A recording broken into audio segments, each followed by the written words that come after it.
The individual recognized in history as Paul Joseph Goebbels first came into the world in the town of Reit, situated in Western Germany, on the date of October 29, 1897. He originated from a family of modest means, and his familial background was quite ordinary. His father, Fritz Goebbels, was employed at the local wick manufacturing plant and ultimately progressed to the position of supervisor there. His mother, Katharina Maria Odenhausen, possessed a half-Dutch heritage, being the offspring of a blacksmith. Katharina enjoyed a strong connection with her son, and she and Joseph maintained a close relationship throughout his entire life. Both of Joseph's progenitors were committed Roman Catholics, although later in his life, Goebbels consistently needed to contest allegations that they possessed partial Jewish ancestry. The family was firmly established within the lower middle social stratum, sufficiently so that a family piano was acquired in 1909, serving as an emblem of their aspirations for social advancement. This condition resulted in a lasting deformity of his leg for the duration of his life, and he also experienced respiratory issues. Consequently, much of his later psychological makeup was molded by insecurities concerning his health complications and a deficiency in athleticism. This was further intensified by his rejection from military service when he sought to enlist in the German army at the height of the First World War. His subsequent writings are permeated with pronouncements that distinctly indicate his lifelong attempts to compensate for his physical impairment through his literary and political ambitions. The world in which Joseph Goebbels transitioned through his adolescent years and into young adulthood was one marked by considerable unrest. In the summer of 1914, conflict enveloped Europe when a localized diplomatic emergency in the Balkans broadened to precipitate a war involving all of Europe's principal powers. On one side were arrayed Britain, France, Italy, and Russia, with the United States acceding to these allied powers in 1917. In opposition, the German Empire, the Austro-Hungarian Empire, and the Ottoman Turkish Empire forged an alliance identified as the Central Powers.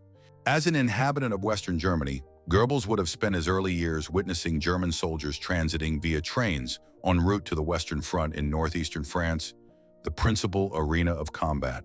There, horrific trench warfare unfolded between 1914 and 1918. Therefore, his rejection by the military during his formative years was a notably challenging episode for the youthful Goebbels. Germany ultimately suffered defeat in the war in November 1918 and was compelled to accept a profoundly punitive sequence of peace treaties in the subsequent year, commonly referred to under the collective designation of the Treaty of Versailles. The German Reich was divested of an extensive proportion of its territory, which was granted to other nations and largely constituted the newly established country of Poland, formed to Germany's east following the war's conclusion. Under the provisions of the Treaty of Versailles, Germany was additionally obligated to disperse substantial monetary reparations to France and Britain as punitive compensation for its purported culpability in initiating the war.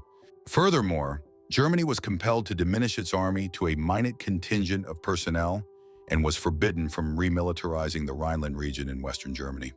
These terms were negotiated by the administration of the Weimar Republic, which had been constituted in Germany following the disintegration of the Second German Reich, or Empire, taking its name from the central German town where the new republic was established in early 1919. In due course, Weimar would become a derogatory descriptor for those who had brokered Germany's debasing surrender to the Allied powers, and the architects of the peace became known as the November Criminals. Goebbels' existence in the years that ensued was exceedingly formative for his development. For a certain period, he contemplated embracing the priesthood, but his dedication to his parents' Catholicism eventually diminished. He also spent durations of time at numerous universities, including Bonn, Munich, Würzburg, and Freiburg, prior to ultimately earning a PhD in German philology from Heidelberg University in 1921, at merely 24 years of age. He would subsequently publish the scholarly work, representing just one of 14 books he had authored by 1940. Subsequent to his time at Heidelberg, Goebbels endeavored to establish himself in the early 1920s in various capacities, including as a journalist, novelist, and playwright, but his endeavors were largely unsuccessful. Somewhat analogous to Hitler, who had initially aspired to become a watercolor artist in his early years, Goebbels had pursued a career in the arts and literature through his writing, but his efforts were met with frustration. As this transpired, he became progressively disenchanted during the course of 1923 and 1924. Like numerous other young men who were disillusioned with existence in post-war Germany, Goebbels discovered himself attracted to a burgeoning political party in Bavaria that had rapidly acquired a reputation for controversy. The National Socialist German Workers' Party, or Nazi Party, had been inaugurated in Munich in 1920. Its objectives encompassed the reversal of the humiliating terms of the Treaty of Versailles that had concluded the war, German rearmament, and the re-expansion of the German state into Eastern Europe. From its earliest days, the Nazi Party was also an intensely anti-Semitic organization, envisioning the complete exclusion of the Jewish community from German societal life. It was spearheaded by a young Austrian named Adolf Hitler. Under his leadership, the Nazis attempted a failed coup d'état in Munich on November 8, 1923. The Beer Hall Putsch, as it became known, was swiftly suppressed on November 9th by the regional authorities. Hitler, alongside some of his closest associates, was tried for treason in March 1924 and subsequently imprisoned. The unsuccessful revolt conceivably attracted Goebbels to the Nazis. He had been progressively gravitating towards right-wing political circles throughout 1924. His radicalization at this juncture may also have been attributable to the occupation of the Ruhr region of Western Germany by French and Belgian troops between January 1923 and August 1925. Undertaken in response to Germany's failure to meet its war reparations obligations. On October 22, 1924, the Goebbels family residence in Reit was subjected to a search by Belgian law enforcement, and on the subsequent day, Goebbels himself was interrogated by the occupying police. Extending to 32 volumes in contemporary print editions, they furnish a uniquely thorough comprehension into the life, career, and ideologies of a prominent member of the Nazi leadership. They additionally supply what one of the foremost scholars of Nazi Germany, Ian Kershaw, has characterized as a vitally significant source of insight into Hitler's thinking and action, especially concerning his ascent to authority during the 1920s and early 1930s. The diaries offer copious specifics regarding Goebbels' professional trajectory during the initial years of his membership within the Nazi Party. In his formative period, he operated under the patronage of Gregor Strasser, a leading figure in the party who directed a segment of the Nazis that inclined more towards socialism and anti-capitalism, in contradistinction to Hitler's right-leaning faction. Owing to Strasser's influence, in 1924, Goebbels was designated as a spokesperson for the party in the Rhineland region, his area of origin. His position as a propagandist for the party also commenced at this juncture, as he was tasked with initiating work as a writer and editor for the party's newspaper, the Volkischer Beobachter, or the People's Observer.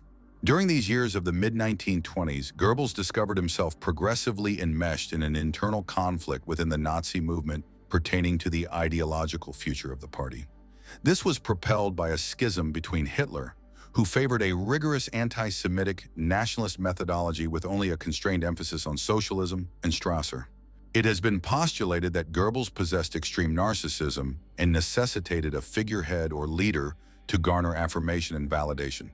This would certainly elucidate the fixation he cultivated with securing Hitler's esteem in the mid-1920s, a fixation that would characterize their rapport over the ensuing 20 years. Goebbels' endorsement of the leader bordered on fanaticism, and from this juncture onwards, Goebbels initiated his protracted association as one of Hitler's closest allies.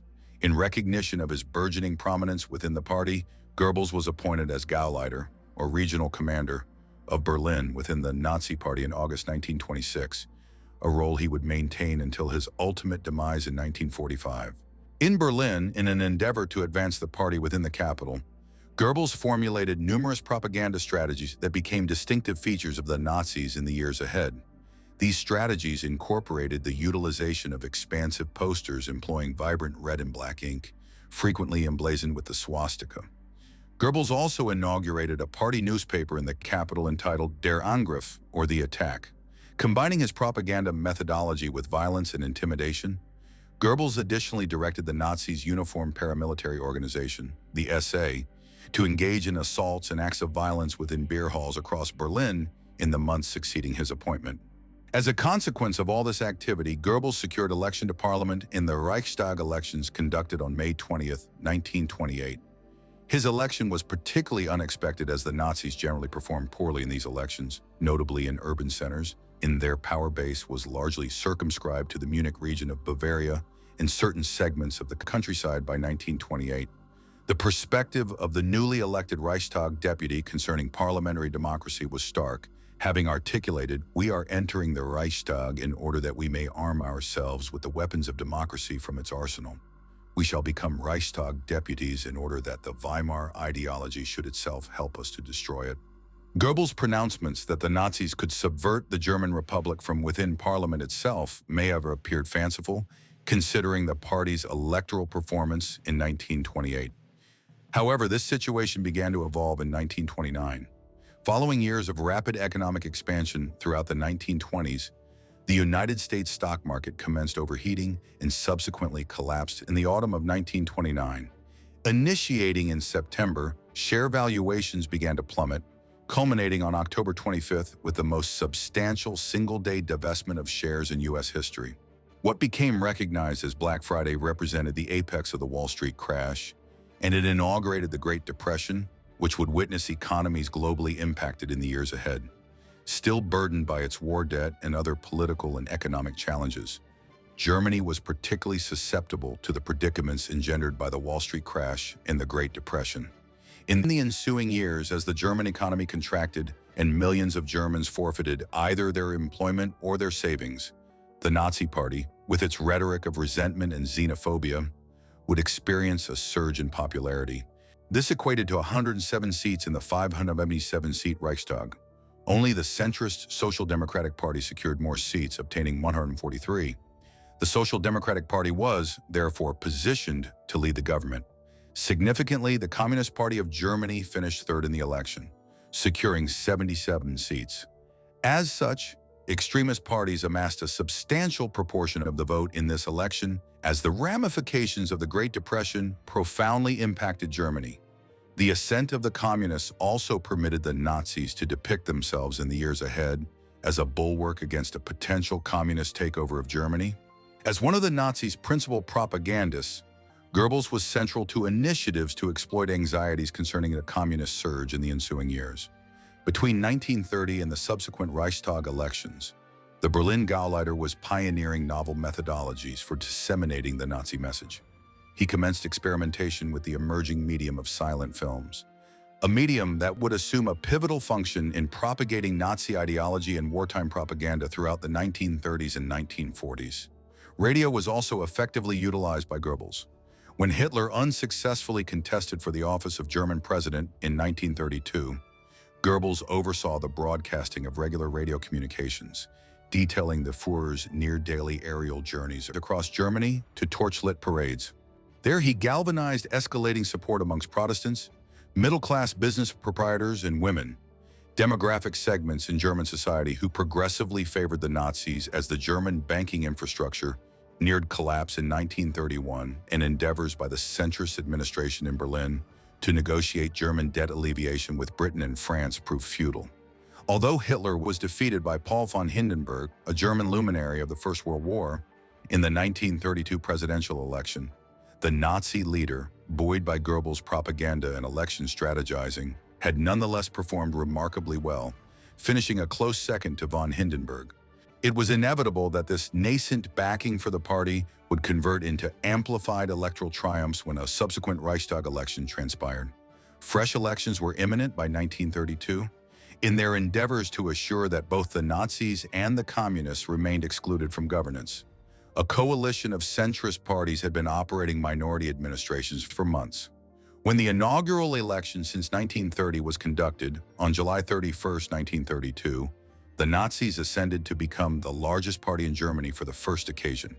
This was predominantly attributable to socioeconomic circumstances.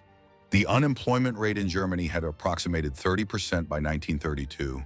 Individuals' savings had been obliterated. The banking infrastructure was on the precipice of complete collapse, and the centrist administrations had appeared incapable of arresting the situation.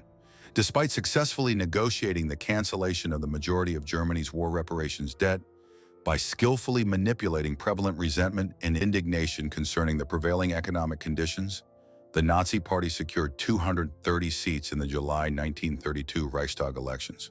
Thus, the Nazis, alongside Goebbels, a significant catalyst behind their propaganda and election campaigns, had ascended to become the dominant party in Germany by the summer of 1932.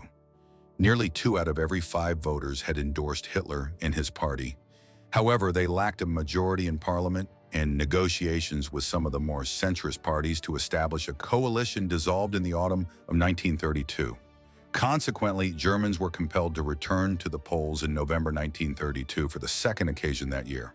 The Reichstag elections conducted on November 6, 1932, represented the final free and equitable elections held in Germany prior to the establishment of the German Third Reich. Although the Nazis experienced a reduction in votes, they yet again emerged as the largest party, securing 196 seats and 1 in 3 votes. The elections of November 1932 perpetuated the parliamentary stalemate. However, a resolution was in development. For several months, an uneasy alliance, but an alliance nonetheless, had been evolving between the Nazi Party and certain centrist political forces, alongside the influential industrial lobbyists who controlled German business. The latter were wary of the Nazis, but were prepared to contemplate supporting Hitler and the party for which Goebbels had become the principal propagandist if the Nazis could impede the rise of leftist parties in Germany. As such, the industrialists and centrists consented to engage with the Nazis in 1932 in an endeavor to forestall the further ascent of the Communist Party and their allies on the left of the political spectrum. The specter of Soviet Russia, where the communists had ascended to power following the Russian Revolution of 1917, loomed large over Germany in 1932. Inadvertently, it would facilitate the rise of Hitler and the destruction of the Weimar Republic. Following protracted negotiations, a coalition encompassing the Nazis, center parties, and industrialists was finally concluded on January 30, 1933. Hitler became Chancellor of Germany, the head of the government, and the Nazis were allocated 3 of the 11 cabinet positions. Goebbels was frustrated at not receiving one of these positions, but his wait would not be protracted. To commemorate the event, he oversaw a massive torch-lit parade in Berlin on the night of January 30, 1933, attended by approximately 60,000 Nazi supporters. It featured brigades of SS and SA members, the paramilitary branches of the Nazi Party, and would foreshadow the military parades that would become ubiquitous in Germany for the subsequent 12 years of Nazi rule. On March 23, 1933, the Nazis excluded the Communists and others from the Reichstag and intimidated several other parties to assure the passage of an enabling act by an overwhelming majority through both chambers of parliament.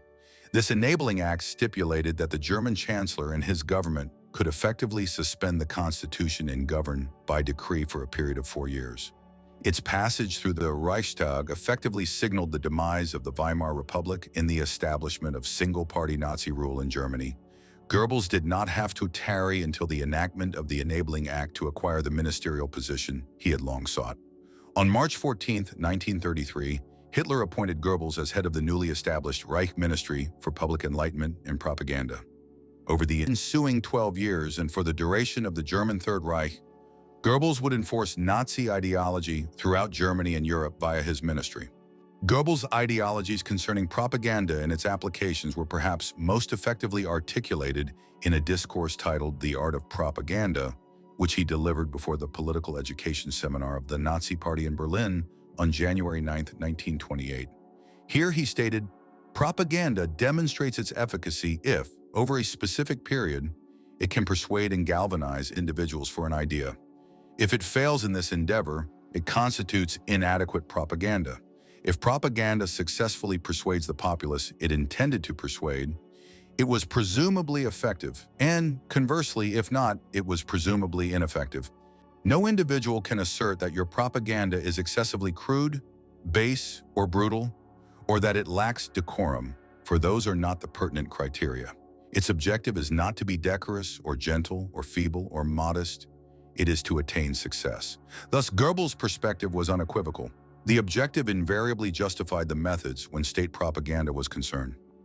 Any tactics, however crude or deceptive, could be employed if they advanced Hitler's and the broader Nazi Party's ideological objectives. An understanding of the extent of control Goebbels aspired to exert over German life through his ministry can be gleaned by examining the organizational framework of his department.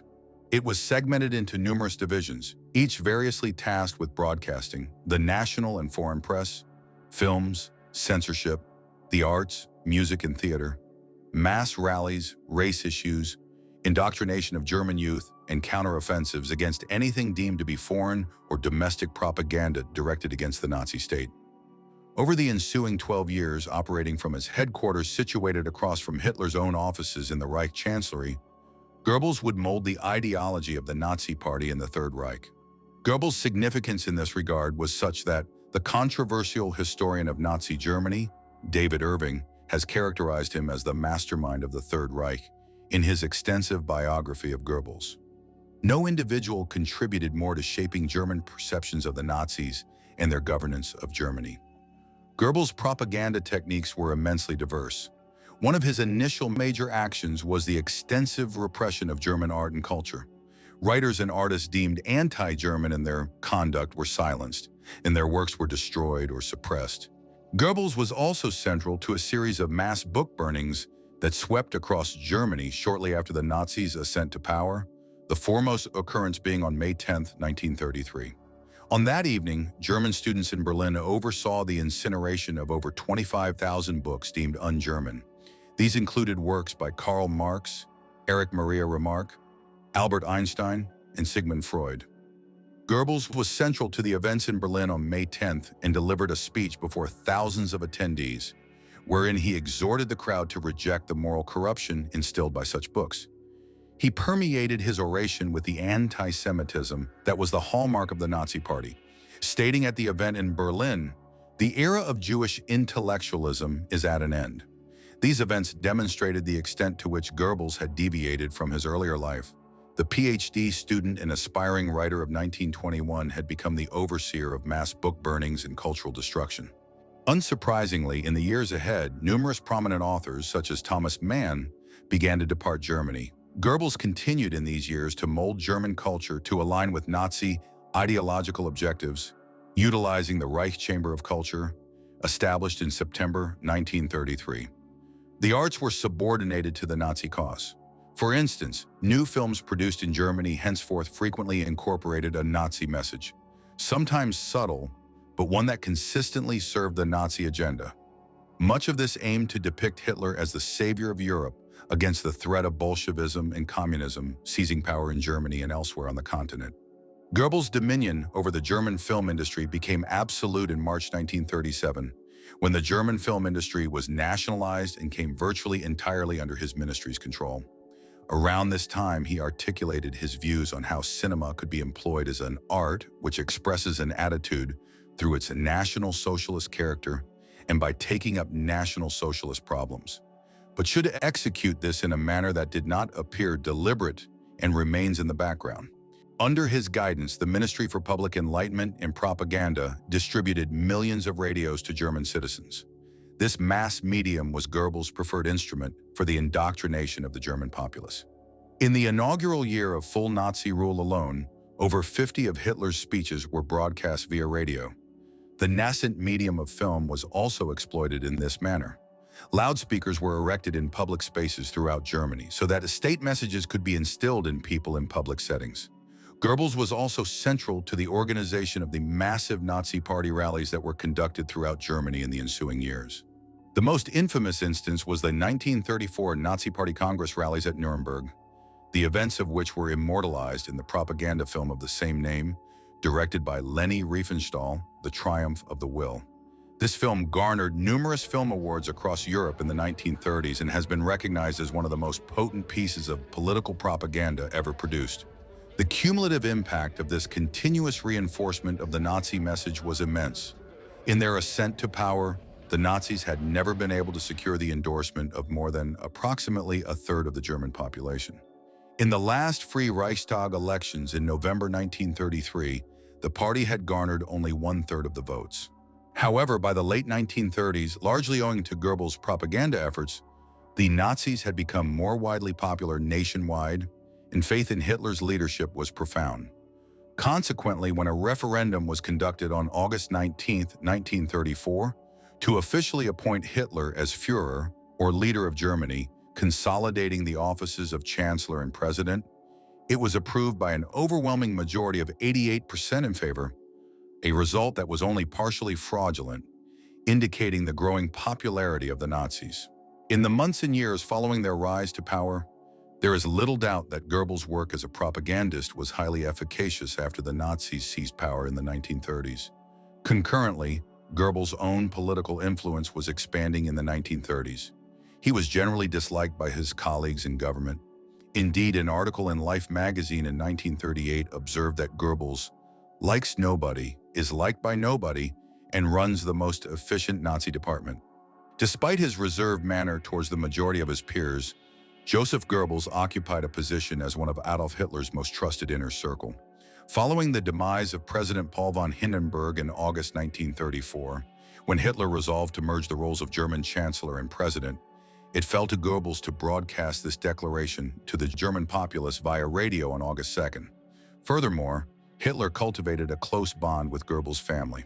On December 19, 1931, Goebbels had married Magda Ritschl, and their growing family in the 1930s became known as the Reich's foremost family, particularly as Hitler remained unmarried and childless. Additional signs of Goebbels' significance within the regime soon emerged.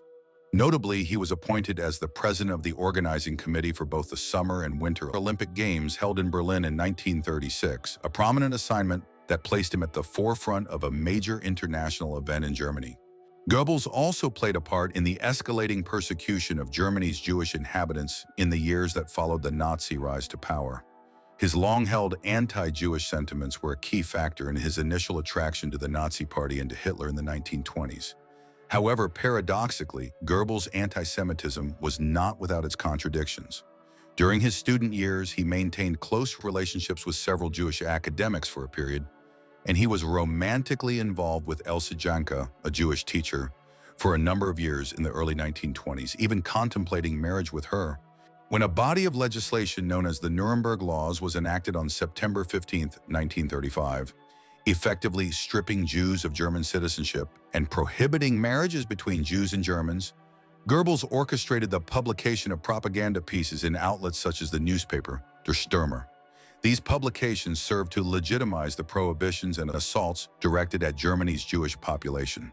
His propaganda efforts persistently fueled the Nazi regime's expanding anti-Semitism in subsequent years, coinciding with the establishment of the initial concentration camps in Germany to detain political dissidents, a significant portion of whom were Jewish.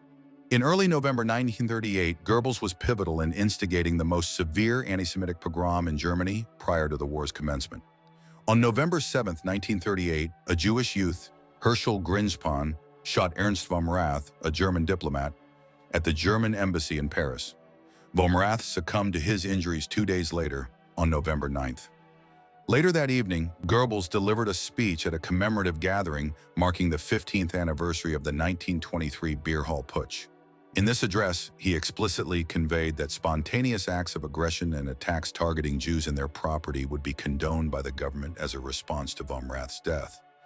A subsequent report indicated that Goebbels' speech was clearly designed to signal that while the Nazi Party and government did not want to be seen as initiating retaliations against the Jewish community officially, they were essentially implying that such actions should be orchestrated and carried out on an unofficial basis.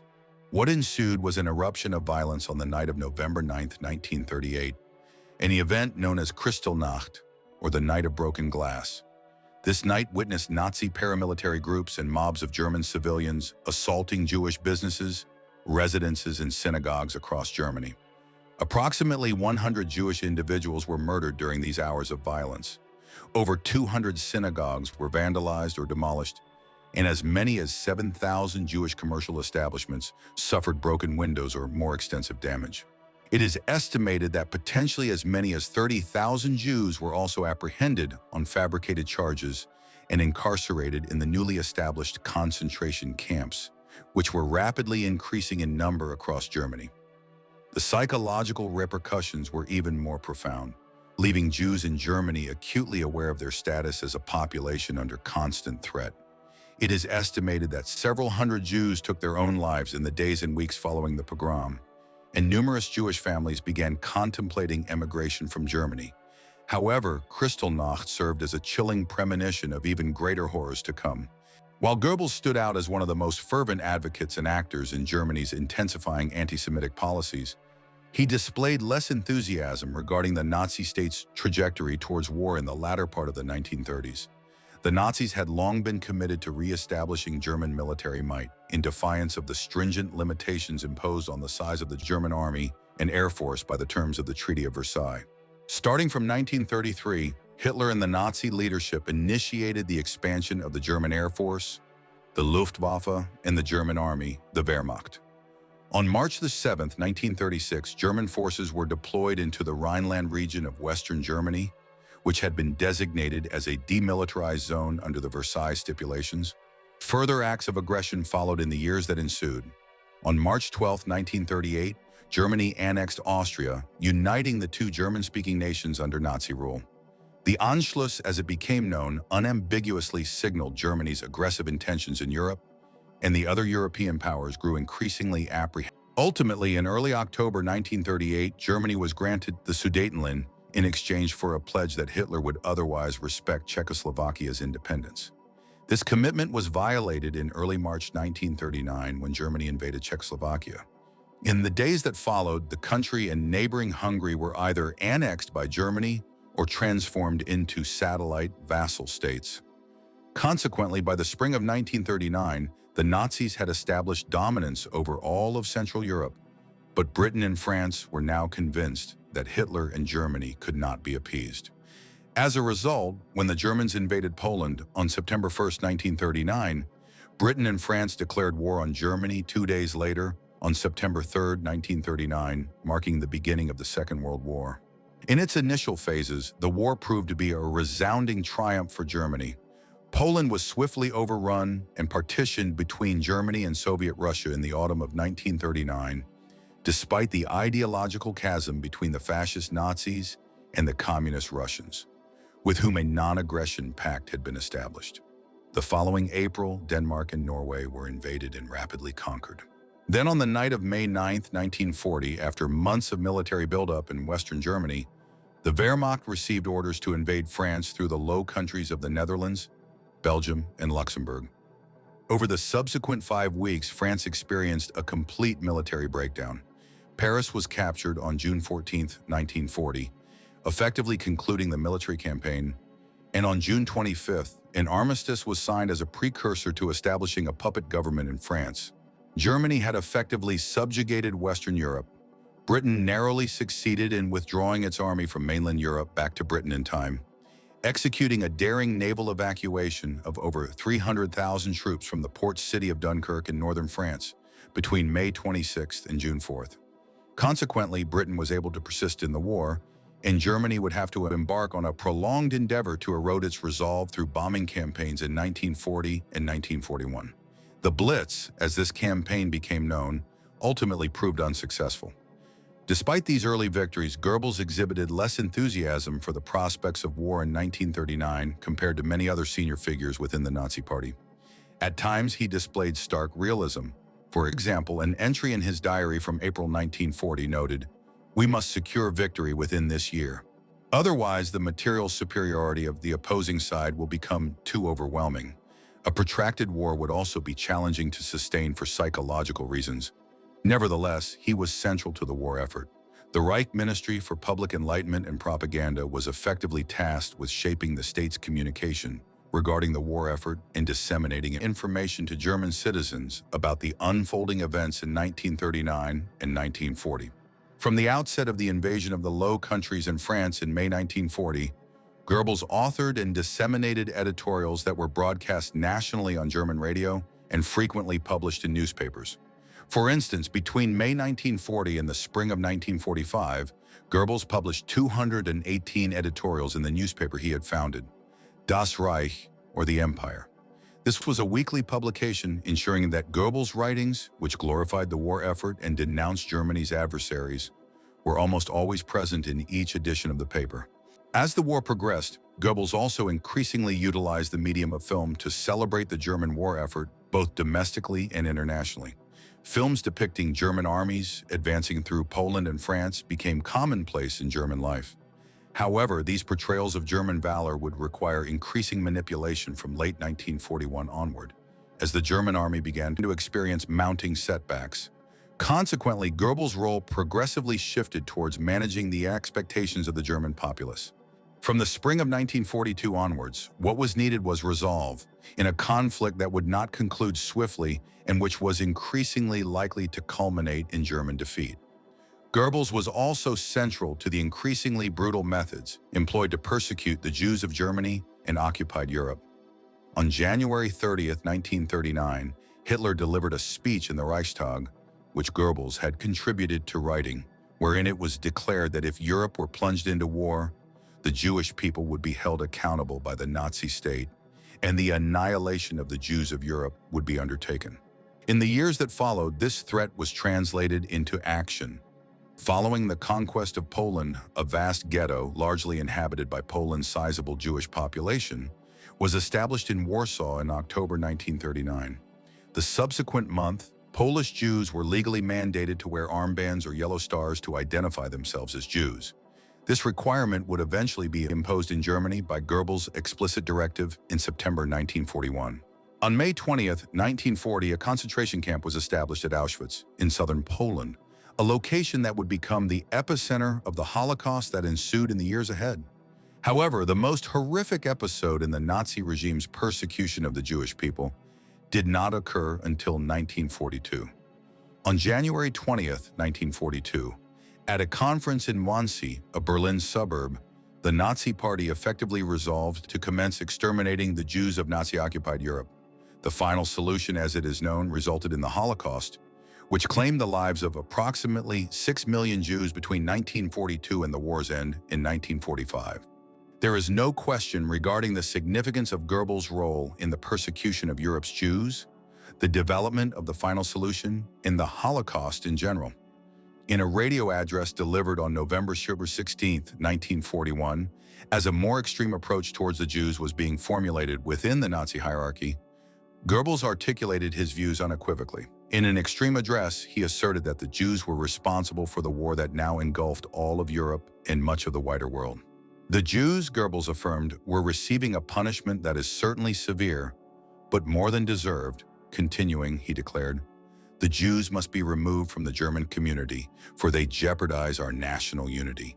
This is a fundamental principle of racial, national, and social hygiene. Who cares about their hardships?" There is no doubt that Goebbels' anti-Semitism reached extreme levels by the early 1940s. This was further manifested in the production of anti-Semitic propaganda films during the war years, such as The Eternal Jew, a film produced in 1940 which portrayed Jews as parasites undermining social and political order. These efforts by Goebbels to manipulate public opinion against the Jews of Germany and Europe were largely instrumental in creating an atmosphere in which hundreds of thousands of individuals were at least partially complicit in the murders of millions of Europe's Jews in the years that followed. Moreover, it is undeniable that he was fully cognizant of the events unfolding at Auschwitz and the other extermination and labor camps of Eastern and Central Europe. Having received the minutes of the Wannsee Conference in early March 1942, Goebbels noted in his diary his assumption that approximately 40% of the Jews in these camps would be utilized. Concurrently with the progression of the final solution, Germany's wartime prospects began to deteriorate. During the summer of 1941, Hitler shifted his focus from Britain and Western Europe eastward, convinced that the moment had arrived to challenge Bolshevik Russia and seize Lebensraum, or living space, in Eastern Europe for the German populace. On June 22, 1941, Operation Barbarossa commenced, marked by the invasion of Russia by a German force of 3 million soldiers. In the subsequent weeks, the Soviet Union's dominion in Eastern Europe began to collapse as the inadequately trained and provisioned Russian military was overwhelmed by the advancing German troops. By autumn, Joseph Stalin, the Soviet leader, was considering peace negotiations, potentially conceding a significant portion of Eastern Europe to the German Reich. However, at this juncture, Hitler's ambitions prevailed. Envisioning a complete triumph over Bolshevism, he ordered further offensives aimed at the major Russian urban centers of Leningrad, Moscow and Stalingrad. This decision would prove to be the critical turning point for the Third Reich. With the onset of the Russian winter in 1941, the German army's eastward advance decelerated. They encountered a Russian military that, while enduring immense losses, possessed a seemingly inexhaustible supply of personnel. Furthermore, the Wehrmacht was inadequately equipped with winter gear and weaponry capable of withstanding the harsh Russian conditions. Consequently, the German forces began to suffer considerable reversals on the Eastern Front. Goebbels assumed a pivotal role during this period. For example, on December 17, 1941, he was tasked with spearheading a nationwide campaign in Germany to gather winter apparel, urgently needed for dispatch to the Eastern Front. As the winter of 1942 approached, an increasing amount of resources were directed towards Stalingrad, transforming the region into the critical battleground where the struggle between Nazi Germany and Soviet Russia would be determined. When the siege culminated in a Soviet triumph in early 1943, the war's outcome was effectively decided. From that point forward, the Russian forces transitioned to the offensive, initiating a relentless westward campaign towards Berlin, reclaiming all territories in Eastern and Central Europe that the Nazis had conquered between 1939 and 1941. This shift in momentum against the Third Reich was further intensified in subsequent years. A southern front materialized with the Allied British and American invasion of Sicily on July 10, 1943. Subsequently, a Western Front was inaugurated when Western Allied forces landed in France on D-Day, June 6, 1944. From 1942 onward, as these growing military setbacks unfolded, Goebbels assumed an increasingly vital position in the war undertaking. Recent scholarly work has indicated that numerous figures within the Nazi leadership experienced progressive debilitation starting in 1942 due to diverse ailments and even substance dependence, notably including Hitler himself and Hermann Göring, the head of the Luftwaffe, who had a severe addiction to opiates. As Hitler descended into a state of delusion regarding Germany's chances in the war and required escalating doses of analgesics to manage multiple health issues, the daily management of governance in Berlin increasingly devolved to Goebbels, especially as Hitler spent more and more time secluded in a military bunker situated in Poland. Within the German leadership, Goebbels stood out as one of the most perceptive. While Hitler remained largely detached from reality regarding the potential for victory until the war's final stages, Goebbels recognized as early as 1942 the improbable nature of a German triumph, particularly after the Russian campaign faltered in 1941, and it became evident that the German army was unlikely to prevail on the Eastern Front. This realization became even more pronounced during the winter of 1942, when the war's trajectory shifted in Russia, culminating in the German defeat at the Battle of Stalingrad.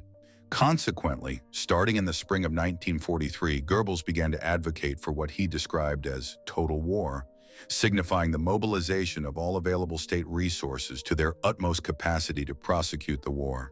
During a gathering of devoted Nazis at the Berlin Sportpalast, a vast sports arena in the capital, on February 18, 1943, Goebbels articulated his vision for what was required in what is now considered his most renowned address. Goebbels declared that Germans would henceforth need to embrace a Spartan, arduous existence. In his speech, which was transmitted nationally via radio, he contended that Germans would need to work 14 to 16 hours daily to sustain the war apparatus, arguing that this was essential to prevent Europe from succumbing almost entirely to Bolshevik Russian dominance. Having incited the thousands of attendees, carefully chosen for their Nazi allegiance, he concluded by posing the impassioned question to the crowd, "Do you desire total war?" Despite Hitler's acceptance of the total war concept, it was not until July 23, 1944, that he formally designated Goebbels as Reich Plenipotentiary for total war mobilization. This appointment occurred merely 3 days following a thwarted coup attempt by high-ranking Wehrmacht officers who aimed to assassinate Hitler and terminate the war. Deeply shaken by this coup attempt, Hitler committed himself to Goebbels' radical total war strategy shortly thereafter. In this newly established role, Goebbels was entrusted with the responsibility of managing the mobilization of all sectors of society to bolster the military's endeavors. This position significantly affirmed Goebbels' elevated status within the Nazi hierarchy. The promotion essentially served as a recognition that Goebbels had overtaken Hermann Göring as Hitler's second-in-command within the Nazi Party and was now his presumed successor in the event of his death. Goebbels' endeavors to implement his total war strategies in the subsequent weeks and months yielded inconsistent outcomes. His initial focus was on augmenting the number of men joining the armed forces. The rank and file numbers of the German Wehrmacht had significantly diminished in 1942 and 1943, primarily due to massive casualties sustained on the Eastern Front. Furthermore, with the Allies establishing additional fronts in France and Italy, the German military found itself severely overextended by 1944. To address this issue, Goebbels raised the age threshold for German women mandated to work in German factories producing all forms of war supplies from 45 to 55 years of age. This measure aimed to liberate men previously employed in factories for active combat duty at the front lines. However, ultimately, these actions proved ineffective.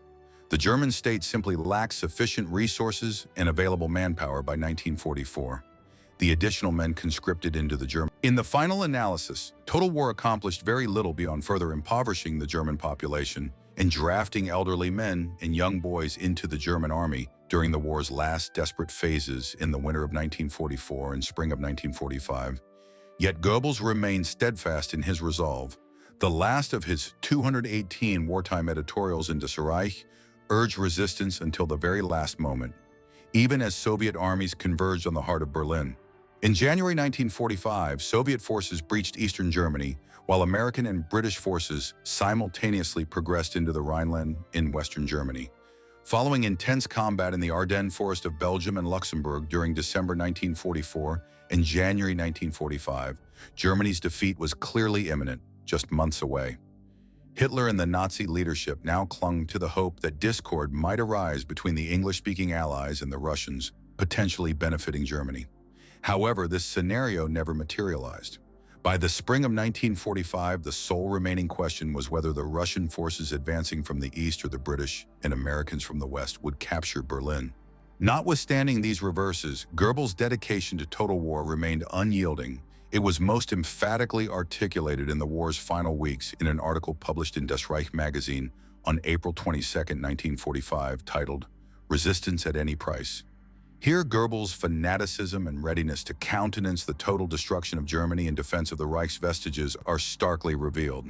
The war has reached a juncture where only the complete dedication of the nation and every individual can preserve us. The safeguarding of our liberty is no longer solely reliant on the army fighting at the front.